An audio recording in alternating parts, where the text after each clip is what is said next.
Halo semuanya, selamat datang di podcast Buka Suara, buka mata, buka telinga karena kita di Buka Suara. Jadi kita kembali lagi di podcast yang satu ini, di mana program ini juga bisa teman-teman dengarkan dan juga saksikan di YouTube channel RRI Net Bengkulu, radio visual kita, dan juga bisa didengarkan melalui aplikasi RRI Digital dan streaming di website rri.co.id. Nah, bersama kita sudah hadir seorang narasumber di mana kita mengangkat tema pentas Piala Dunia dan semangat sepak bola daerah.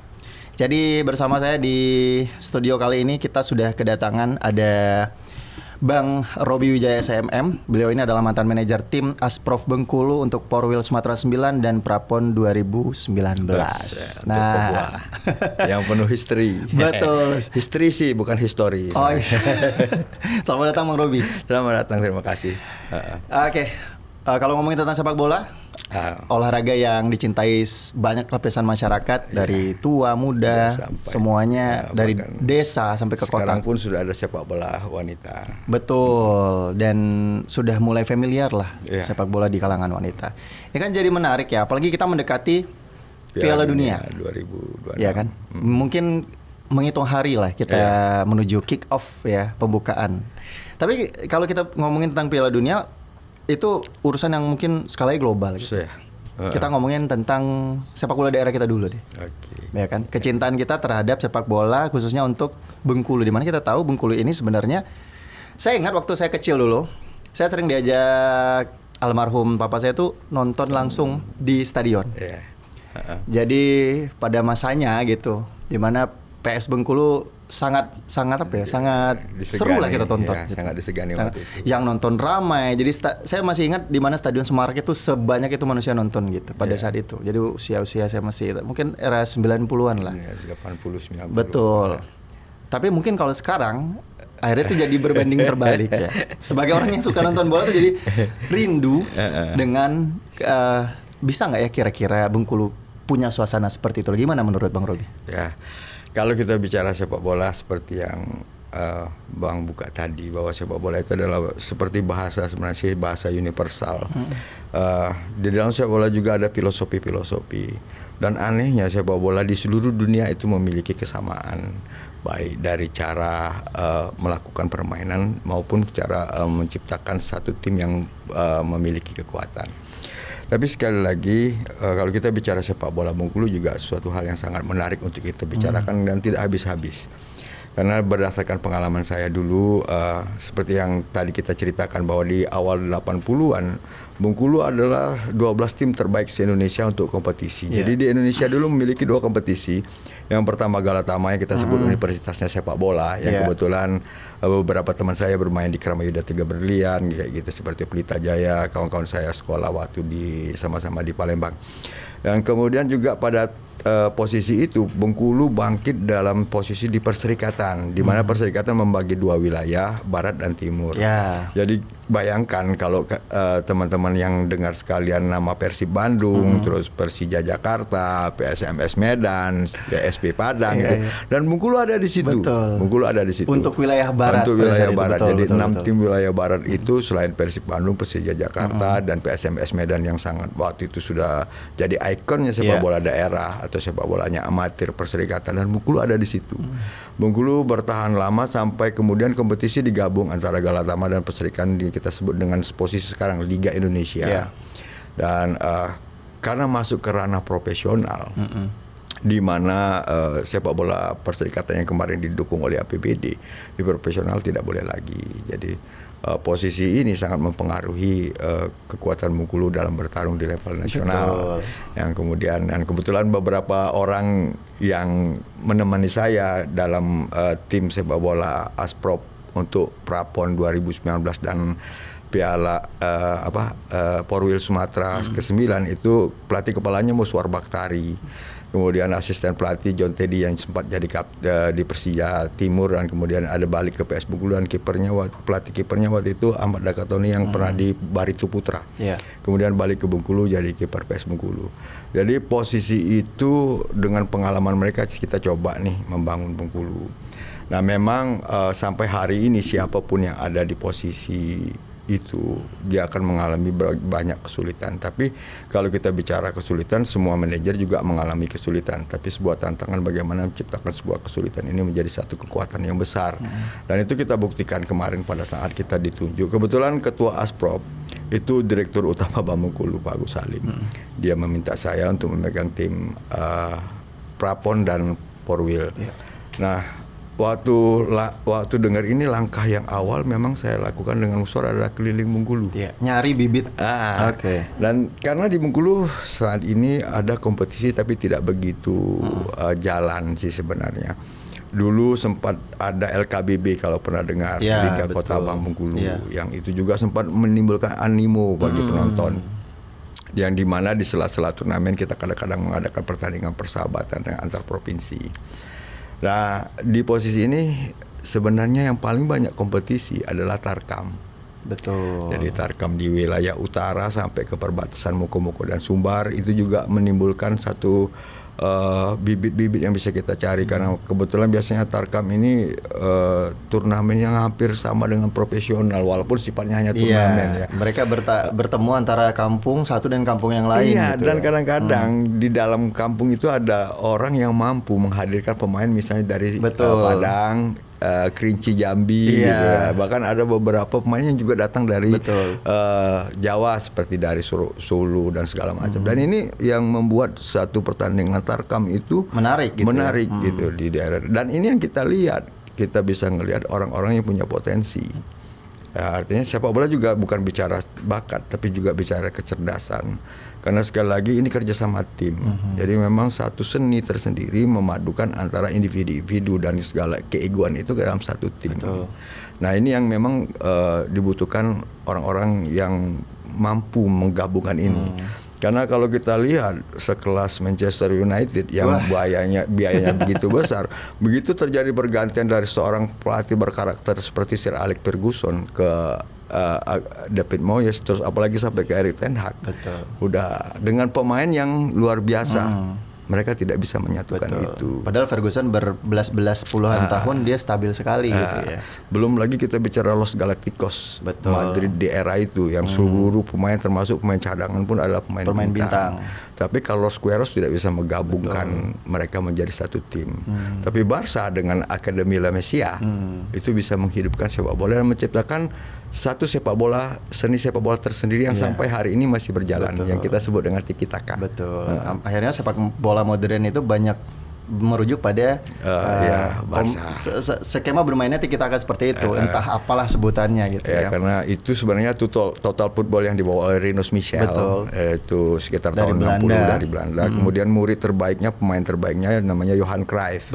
Johan Cruyff lah yang membawa ini ke La Masia atau akademi sepak bolanya Barcelona. Kemudian muncul nama Pep Guardiola. Kemudian muncul nama yang sedikit lagi merubah, mempengaruhi sepak bola. Namanya Jurgen Klopp. Jurgen Klopp dari Borussia Dortmund membuat satu permainan yang namanya sampai pindah ke Liverpool ya, itu dia bikin istilah sepak bola yang dia sebut dalam bahasa Swiss karena dia memang orang Swiss. Gegenpressing. Nah, Gegenpressing ini dipakai oleh sebenarnya sepak bola itu ada tiga cara. Pertama bertahan, kemudian menyerang. Yang tersulit itu transisi. Nah, dari menyerang ke bertahan. Gegenpressing ini adalah satu teknik yang diciptakan pada saat mematahkan bola di situ, serangan di situ, dari situ serangan muncul. Kalau sempat ngelihat Liverpool, kalau bola patah dari bek kanan itu counter attack-nya luar biasa. Langsung dari situ 4 pemain itu langsung masuk ke daerah lawan. Nah, ini sepak bola modern seperti sekarang ini yang tambah ke sini justru sepak bola itu berubah total. Jadi sepak bola sekarang itu kita bicara kecepatan dan taktikal di lapangan. Kalau dahulu ada pemain nomor 10 yang kita sebut playmaker. Kalau sekarang sepertinya susah ya Bang. Sekarang sudah tidak ada tunggal. Sekarang emang seperti itu. Sepak bola sudah membentuk 3 penyerang. Jadi dulu yang 4-4-2 Diamond, 4-4-3-5-2, kemudian berubah jadi 4-4-2 dan sekarang berubah lagi nih. Sempat jadi 4-3-2-1 dan sekarang 4-3-3. Dengan 4-3-3, 3 penyerang di depan. Bermainnya dari sisi kanan dan kiri ya. Semuanya itu striker.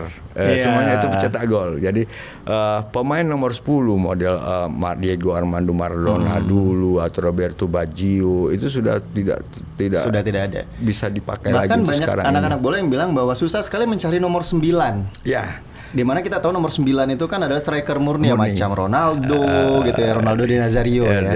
Jadi susah sekali. Sekarang kan tipikal taktikal bermain bola adalah dari sayap terus kemudian masuk ke tengah, dan menusuk. eksekusi kalau perlu. Iya.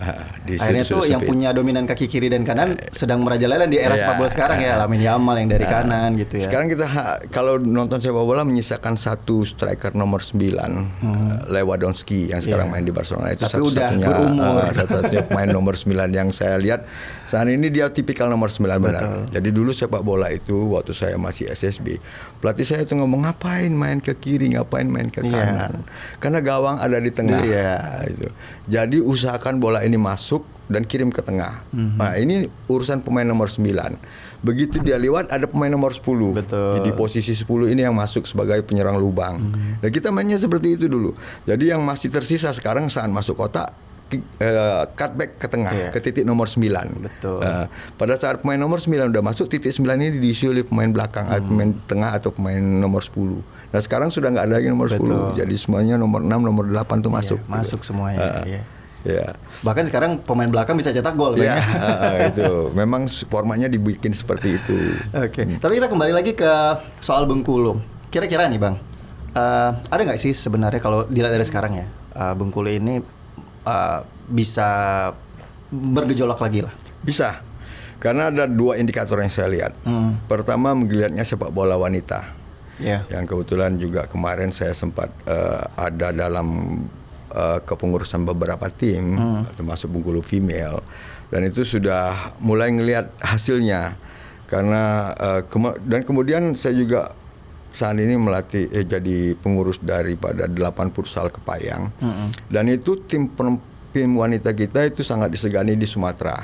Oke. Tapi nggak terekspos kan? Betul. Nah, Ini menarik nih. bahkan di posisi-posisi tertentu pemain-pemain ini mengisi kejurdaannya sepak bola wanita di Jawa Barat, juga sempat mengisi kejuaraan sepak bola wanita di Palembang di Sumatera Selatan. Artinya kita punya potensi di sini.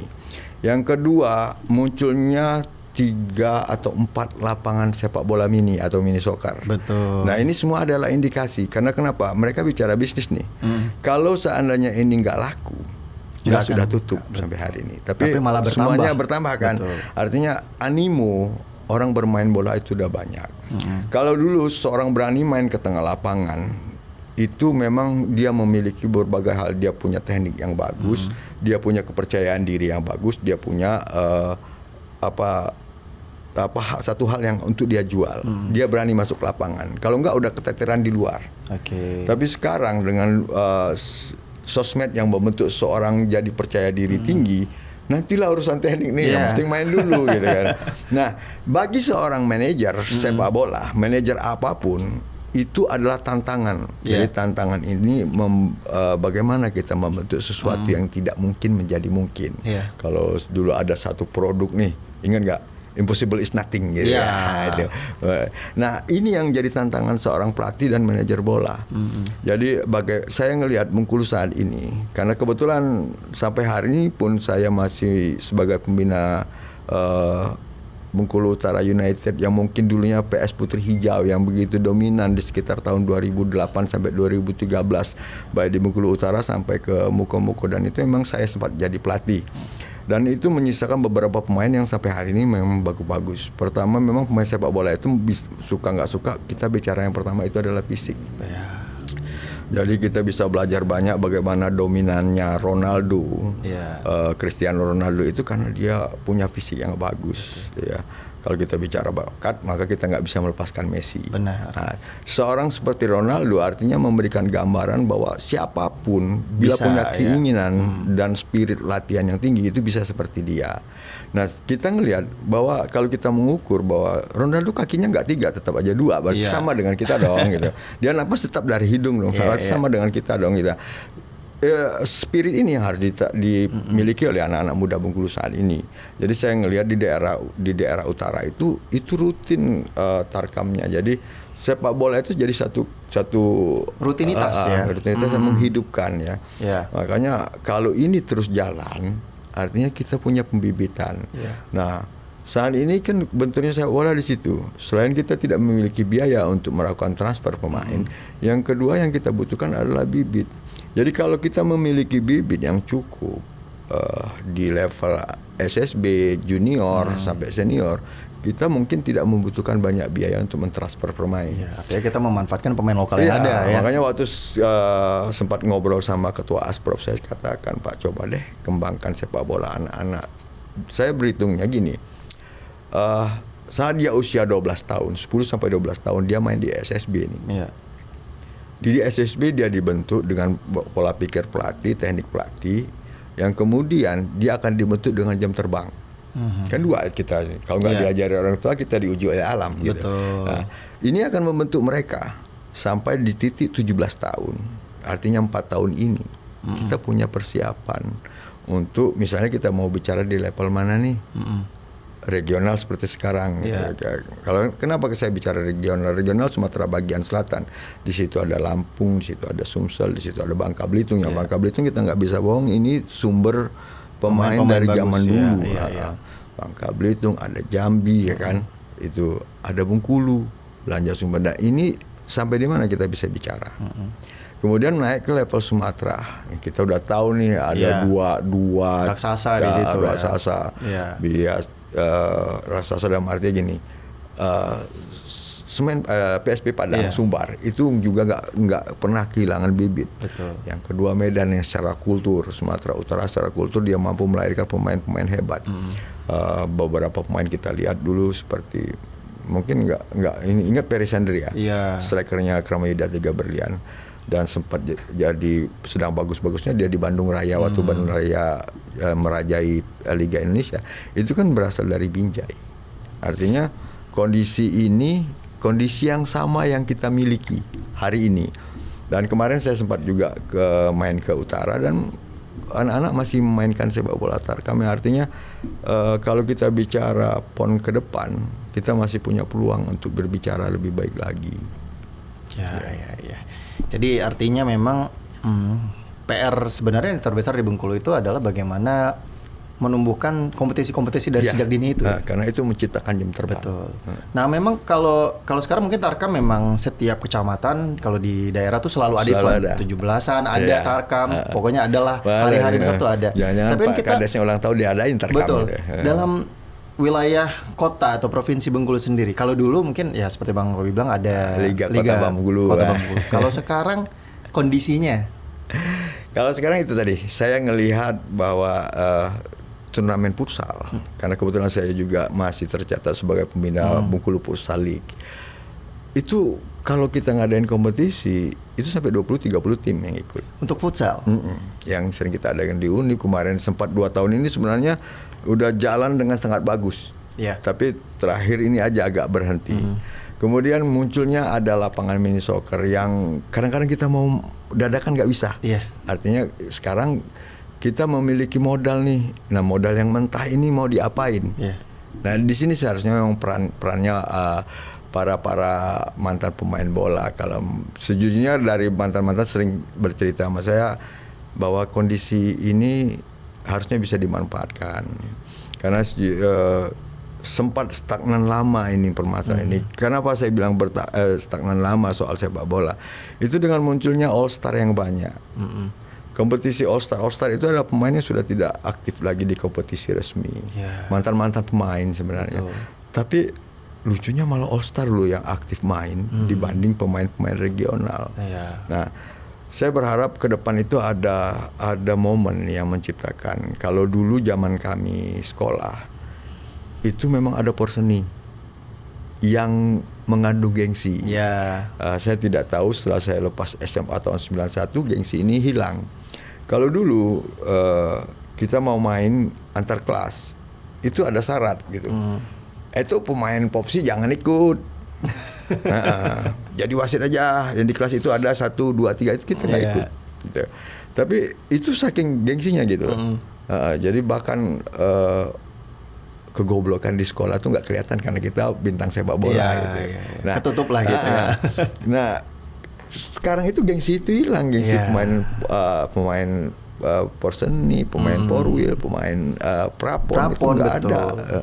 Karena apa sih yang membuat ini juga harus disolusikan, ya kan?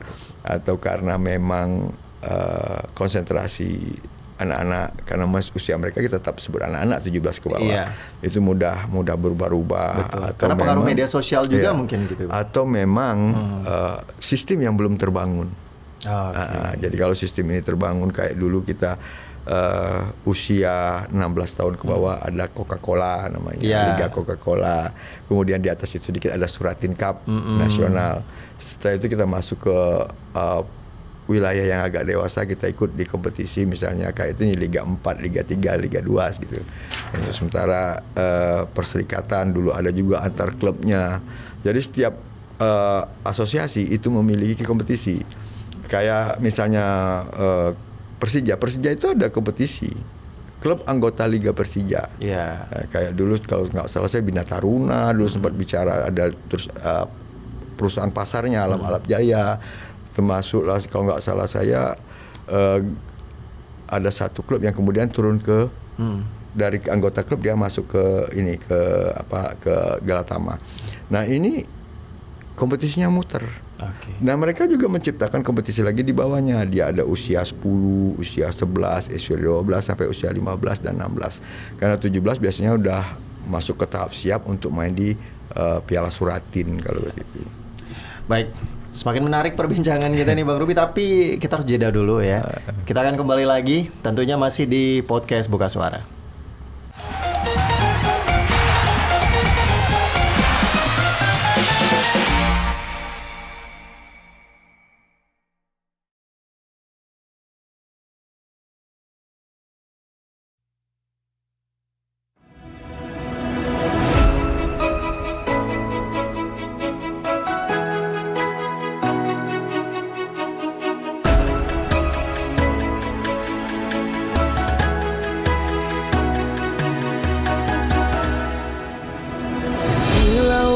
Samudra terbentang khatulistiwa, di situ ku ada bersamamu saudara.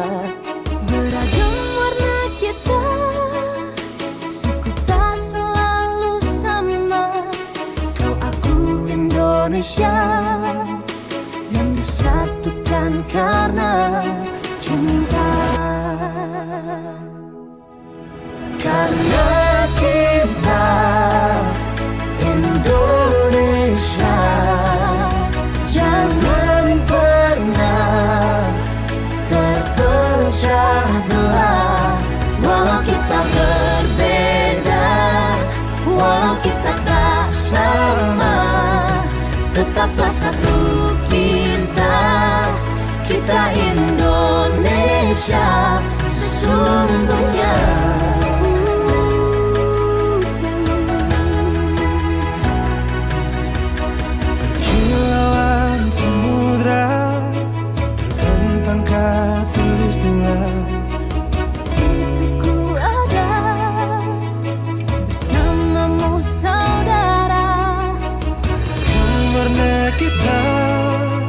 Suku tak selalu sama. Kau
RRI Digital dengan tampilan baru, berbagai konten kolaborasi dari berbagai program nasional, termasuk siaran visual langsung, siaran radio langsung, daftar putar musik, podcast, berita video, dan berbagai fitur interaksi pengguna dalam permainan.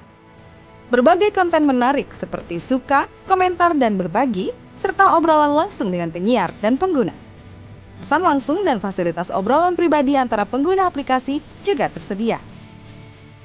RRI Digital tersedia di Google Store dan App Store. RRI Digital.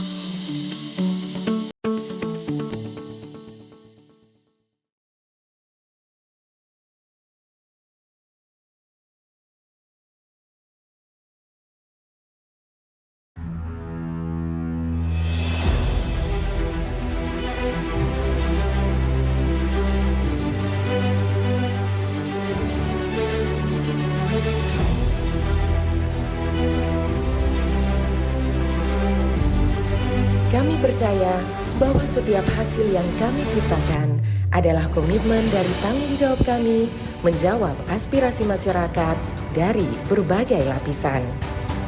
Perubahan menuju masa depan yang lebih baik, menciptakan mimpi menjadi kenyataan. Mimpi dari banyak orang dan memberikan solusi untuk kemudahan. RRI merupakan sosok lembaga penyiaran publik pertama di Indonesia yang hadir dalam berbagai lapisan masyarakat dari Sabang hingga Merauke. Perjalanan kami menembus khatulistiwa dan perkembangan teknologi, konsisten dalam melayani masyarakat dengan kekayaan informasi dari berbagai aspek kehidupan dari dalam dan luar negeri. Tidak pernah lelah menampung aspirasi masyarakat dari segala pelosok daerah. RRI memberikan kemudahan dalam bertukar pikir kreativitas serta membuka peluang keterbukaan pendapat lintas generasi. Kami meyakini visi misi solid, mencerminkan jiwa raga yang siap siaga dalam menjembatani keterbukaan publik, dan tidak lengah dalam mengawal peristiwa aktual. Kami turut senantiasa menjaga identitas keindonesiaan serta mempertahankan keunikan budaya yang dimiliki oleh NKRI. Dengan kekuatan daya siar, kami pancarkan segala bentuk informasi dan keindahan Indonesia ke segala penjuru dunia.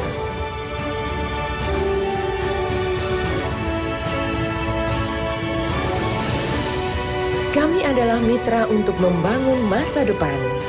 Kami terus menatap ke depan untuk berinovasi mengembangkan visi besar demi Indonesia yang lebih baik.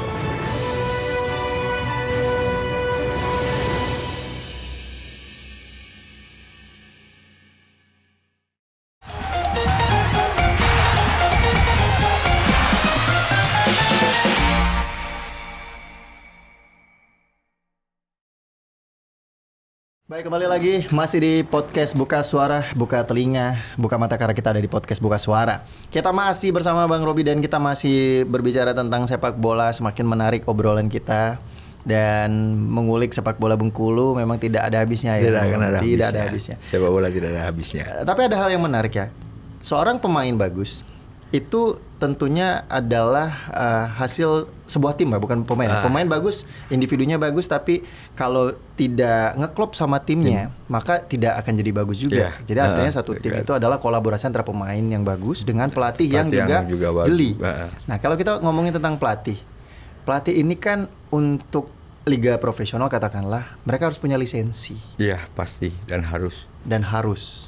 Bagaimana ketersediaan pelatih berlisensi di Bengkulu? Ini menarik nih, Bang Robi. Iya, jadi kalau kita bicara lisensi, artinya satu pengakuan yang diberikan secara tertulis. Dan dimanapun kita bekerja kita harus memiliki lisensi. Ya, karena mobil aja harus ada lisensi. SIM, ya kan. Kalau di perbankan harus memiliki lisensi manajemen risiko. Nah, sama. Jadi dalam sebuah persyaratan itu, seorang pelatih pun harus memiliki lisensi karena dia harus berada di titik mana. Kayak listen, C listen, D listen, A listen, B listen, terus ada C listen AFC, terus ada C listen itu FIFA kayak Nasir udah memiliki kalau nggak salah dia di A-nya AFC, jadi dia bisa melatih. Ini satu syarat penting untuk dia melatih. Pertama itu ada zona. Jadi kalau kita memegang A listen A AFC di seluruh Asia, dia bisa melatih. Dia bisa melatih. Oke. Kalau A AFC FIFA, A lisensi A-nya FIFA, kita bisa melatih ke seluruh dunia. Dan ini yang dipegang oleh teman-teman kayak Josep Guardiola, mungkin Carrick, Patrick Kluivert. Itu Patrick Kluivert yang agak Patrick kawannya SpongeBob. Iya. Patrick adalah seorang pemain. Patrick Kluivert pemain yang bagus, headingnya sangat bagus dari Ajax Amsterdam ke Barcelona. Tapi dia mungkin bukan pelatih yang baik. Ya, bukan pelatih yang beruntung. Belum beruntung ya. Kalau ngelihat PSSI dipegang dia dengan dipegang oleh Sintayong sangat jauh. Apalagi dipegang John Hedman seperti sekarang ya. Jadi kembali lisensi itu satu hal yang penting adalah syarat. Jadi kalau kita bicara syarat, seorang laki-laki harus akil balik dulu dong, gitu kan. Nah, seperti itulah perannya sebuah lisensi untuk seorang pelatih. Jadi seorang pelatih yang memiliki kemampuan, dia memiliki kemampuan komunikasi yang baik, dia memiliki teknik yang baik yang bisa dia ajarkan, tapi tanpa lisensi dia nggak bisa memegang sebuah tim dengan layak gitu ya. Ya, jadi ini juga satu permasalahan. Tapi dia masih bisa. Kalau memang dia tidak menyadari itu, dia masih bisa jadi pelatih di asisten pelatih di SSB atau segala macam. Tapi yang harus kita tanamkan sekarang itu bahwa syarat untuk menjadi pelatih ada 3 tadi. Selain memiliki kemampuan melatih teknik sepak bola, juga komunikasi yang baik, dan satu hal yang penting nggak boleh tinggal, lisensi. Jadi saya agak bingung ketika seseorang mau jadi pelatih tapi dia tidak siap, tidak siap ngambil lisensi. Saya bingung. Ada beberapa pemain yang saya latih, kemudian dia mau jadi pelatih, saya bilang ambil lisensi dulu. Nah kebetulan biasanya PSSI menawarkan nih ke asosiasi. Kita mau ngadain lisensi, Asprop Bengkulu mau ambil nggak sebagai tuan rumah? Nah itu. Nah kadang-kadang tuan rumah waktu kita ngadain pesertanya sedikit. Padahal ini sebuah kesempatan. Jadi kalau kita pegang C atau pegang B PSSI, itu minimal kita bisa megang Liga 4. Sama Liga, kalau nggak salah cuma Liga 4 itu regulasinya PSSI ya. Lesson B PSSI itu bisa megang ke situ.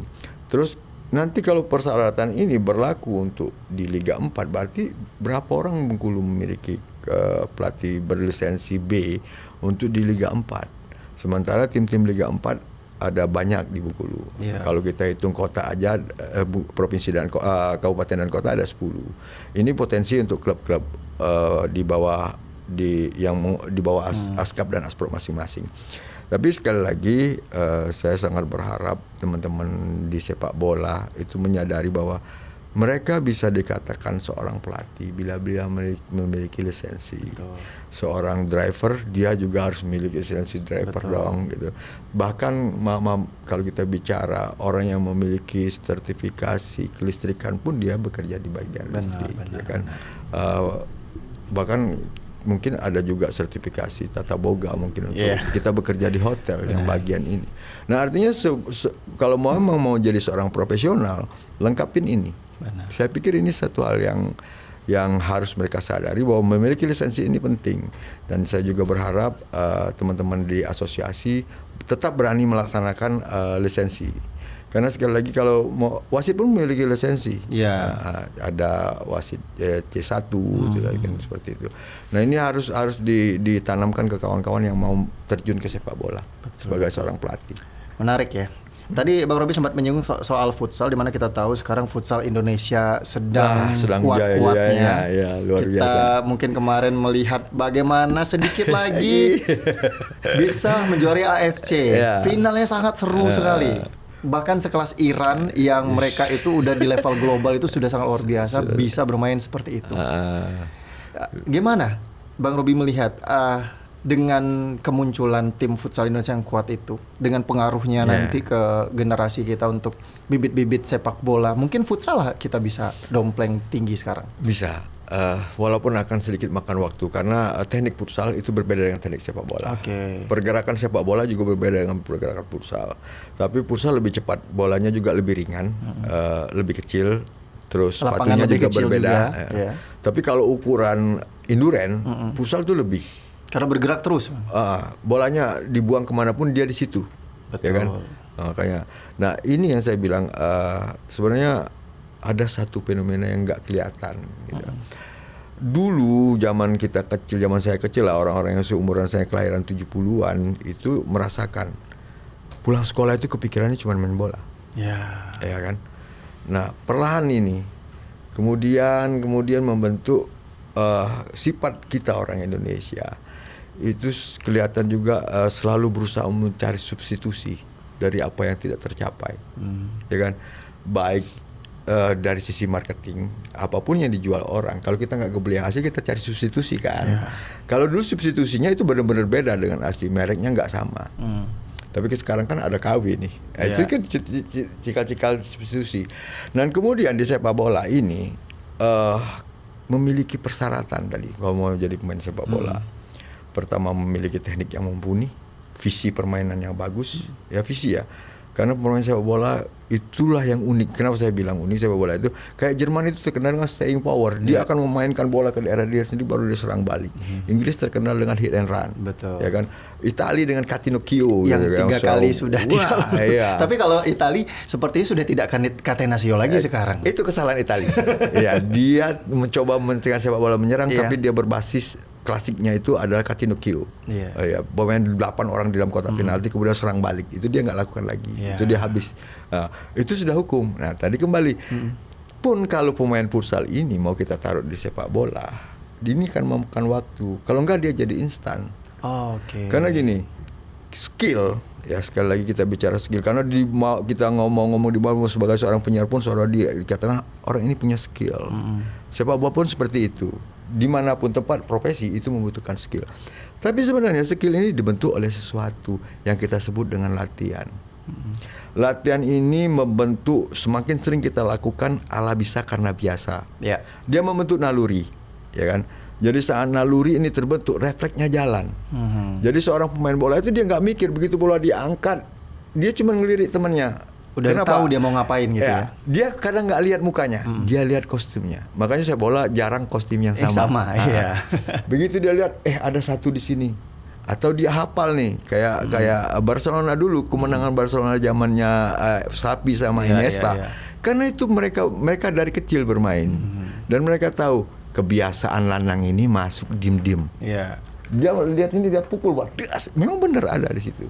Nah ini yang artinya kalau secara naluri teman-teman futsal yang bagus itu terbiasa dengan gawang yang kecil. Ya. Nah dia bisa mencetak gol dengan bagus karena gawangnya kecil. Tapi pemain sepak bola dengan biasa gawang besar itu selalu sering meleset saat melepaskan tendangan. Nah dengan kondisi ini akan membentuk sesuatu yang baru secara lapangan ya. Walaupun anak-anak yang main futsal itu sebenarnya adalah pemain sepak bola yang gak jadi biasanya kan. Karena mungkin kegagalan mereka tidak tembus ke level yang itu, mereka ke futsal gitu ya. Kemudian futsal ini sebenarnya di tahun 2000-an kita sempat berbicara banyak waktu itu. Nah sekarang ini setelah dipegang oleh Hector Souza kita agak lebih, karena ternyata bakat-bakat yang kita miliki ini sebenarnya ini gambaran sepak bola Indonesia yang sebelum diaspora. Jadi kalau teman-teman sempat nonton PSSI di zamannya Sintayong, Indonesia itu hanya mampu bermain di satu babak dengan kondisi dan kecepatan yang sama. Menit 70 semuanya udah habis. Makanya di babak-babak kedua biasanya kita sampai kalah di 3 sampai 4 kali. Nah inilah kenapa futsal ini berkembang sebenarnya di Indonesia. Kalau saya ngebaca dari analisa saya ya sebagai seorang mantan pemain, ketidakmampuan Induren dan HBPO Max kita yang kita miliki ini tidak mampu menggapai 2x45, memang lebih bagus kita main di futsal.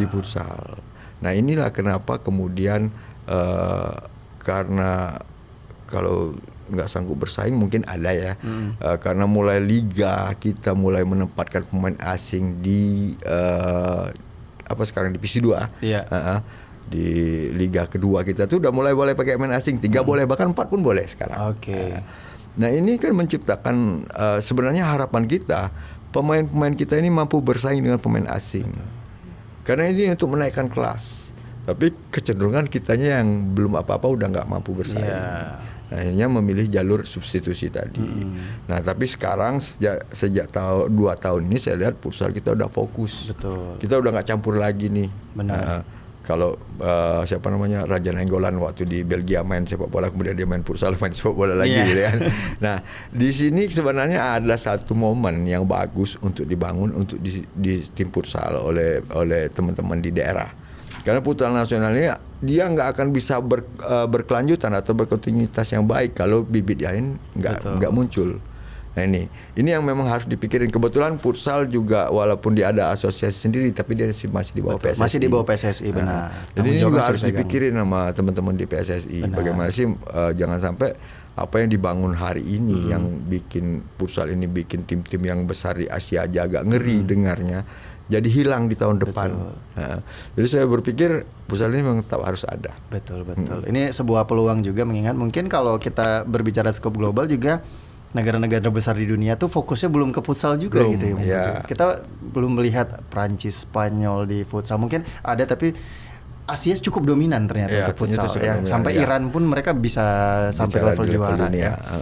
Nah, kita kembali mungkin ke Bengkulu nih. Kalau kita berbicara tentang mengelola sebuah tim sepak bola, Bang Robi tadi sempat berbicara adalah bagaimana pendanaan.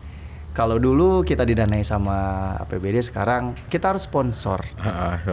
Tapi ya di balik ini tadi kita sempat bercerita bahwa sebenarnya akhirnya ada untung dan rugi yang diperhitungkan sponsor gitu ya untuk membangun sebuah tim sepak bola.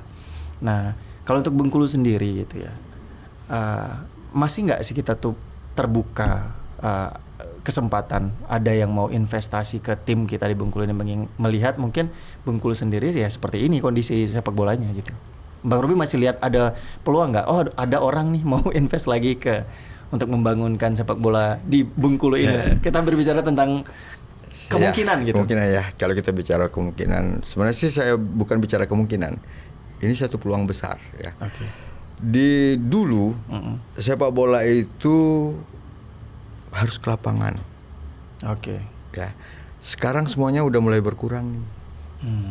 Dengar hak siar? Ya. Bagaimana hak siarnya Manchester United yang sampai sekarang kita mau nonton Liga Inggris itu kan berbayar. Pay-per-view. Betul. Nah, ini masih ada peluang. Jadi gini, seharusnya ada tim yang bisa merangkul penonton di luar stadion, ya kan? Kalau kita bicara apa yang dilakukan oleh Persib Bandung itu memang dia didukung oleh pendukung fanatik. Vikingnya ya. Jadi mereka itu mau masuk stadion, mereka siap bayar lebih pun mereka mau. Betul. Ini yang membuat mereka bisa bangun stadion sendiri, Jar Harumpad. Kemudian ini dicoba diadop oleh teman-teman di Sriwijaya FC saat Sriwijaya FC sedang jaya-jayanya. Jadi Sriwijaya FC itu ada Singamania, terus ada Kampak gitu, ada Viking juga gitu. Nah, koordinatornya supporter ini itu memang teman-teman itu memiliki rasa kecintaan. Jadi kalau beli tiket, mereka beli tiket. Iya. Karena dia tahu klub ini hidupnya dari sini. Dari pembelian tiket, tidak manjat tower stadion gitu. Nah, ini kemudian berubah, keadaan berubah. Bagaimana kita bisa ngelihat artis-artis sekarang itu banyak juga artis dadakan kan. Iya. Kalau dulu artis benar-benar harus munculnya misalnya dari FFI. Kalau sekarang tiba-tiba orang jadi artis yang terkenal hanya karena satu konten dia yang viral.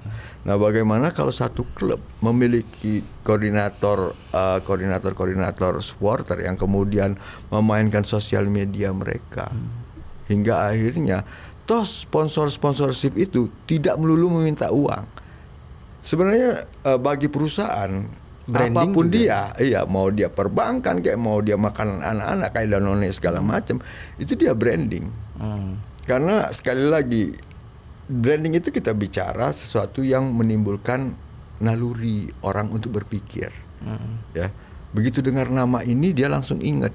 Begitu dia butuh ini, dia ingat nama itu. Yeah. Nah, ini yang sebenarnya sedang dibangun oleh perusahaan-perusahaan ini. Jadi saya melihat bahwa untuk kompetisi ini masih ada kesempatan untuk menggait sponsor. Karena kenapa?